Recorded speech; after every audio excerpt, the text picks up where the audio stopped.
Pansin ko lang, tiyan ba ngayon ang magloko? Kasi parang inaaraw-araw na ng mga lalaki.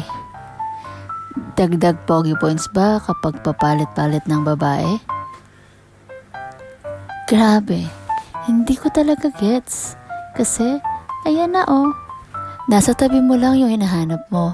Nasa tabi mo lang yung babaeng nagmamahal sa'yo ng sobra at paulit-ulit kang pinapatawad kahit paulit-ulit mong sinasaktan. Ay, sana ma-realize mo na hindi mo na kailangan lumingon pa sa iba. Kasi, ayan lang siya. Nasa harapan mo lang.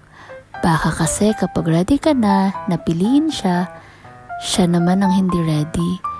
Dahil masaya na siya sa iba. Doon sa taong mas deserve niya.